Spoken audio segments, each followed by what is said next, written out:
لما عمل فيا المقلب كان عارف انا بخاف بايه، ولما انا هعمل فيه المقلب بتاع النهارده ده كنت عارفه ان محمد ابني عنده حب استطلاع، يعرف انا كل حاجه بعملها ازاي. فالمقلب ده كان ماشي معاه قوي، وده حاجه كده بسيطه من بدايه المقالب اللي هعملها فيه، بسبب المقلب اللي استفزني وعملوا فيا اخر مره. ولو ما شفتوهوش شوفوه على القناه. بس قبل اي حاجه نصلي على النبي، اللهم صل وسلم وبارك على سيدنا محمد. وانا عشان ماليش في المقالب قوي ما عملتلكوش ليه مقدمه ولا اي حاجه، وعملته كده معاكم سريع، مقلب كده سريع. بس انتظروني الفتره اللي جايه، هيبقى كل حاجه كده معايا في القناه ان شاء الله هتعجبكم. يعني ادينا برضو ايه بنطلع عن المعتاد، يعني بنغير ومش على طول روتينات وتنظيفات، شويه كده وشويه كده والدنيا تمام. هنا كنت قاعده طبعا بفكر وبخطط وعماله ايدي النور واطفي النور، وقلت له تعالى انا هفتح لايف، هو بيحب يطلع معايا في اللايف. طبعا الجو حر بيبقى قاعد براحته، فقلت له لا ما ينفعش لازم تلبس. فهنا كنت عماله ازعق معاه بقى واقول له ايه، اخلص يلا هنطلع لايف ازاي مش عارفه ايه، انت بالك طويل، اللي هو عماله استعجله يعني. بس للاسف جه وعملت فيه المقلب ولسه ما كانش يكمل لبسه. هتكملوا معايا المقلب للاخر وقولوا لي رايكم. ما تنسوش بقى الاشتراك في القناه، واستنوني الفتره اللي جايه. بص انا متوعده له اللي هعمله فيه. وعماله بقى ايه اقول لكم، بصوا بقى المقلب كملوا معايا للاخر يعني. طبعا لو ما اشتركتيش في القناه اشتركي، ولو اشتركتي معايا نورتيني شرفتيني.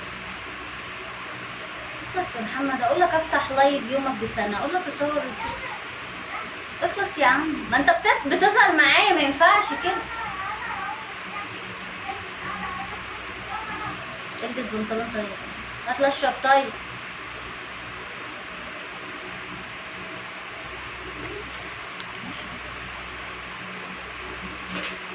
عايز سعيد صحيح،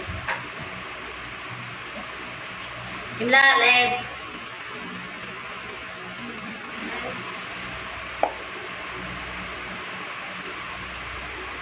انت هتشربي؟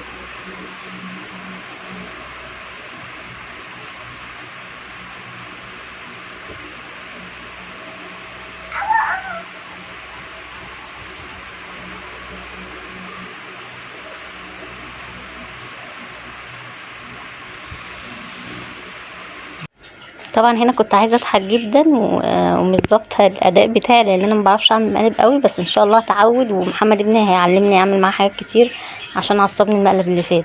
هنا طبعا طلع يا ربي هي حاطه الازازه على راسها بتعمل ايه، فانا بستفزه وبضحك عشان يقرب اكتر ويفكر ان هو يشيل الازازه زي ما انتوا شايفين كده. وكان في حد قاعد عمال يقول له هي بتعمل الحركه دي ازاي، بتعمل الحركه دي ازاي، فكان مركز معاه قوي فجاي يقرب.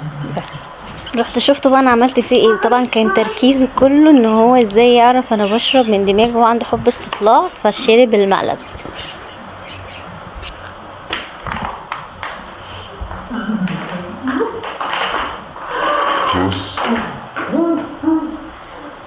Yes.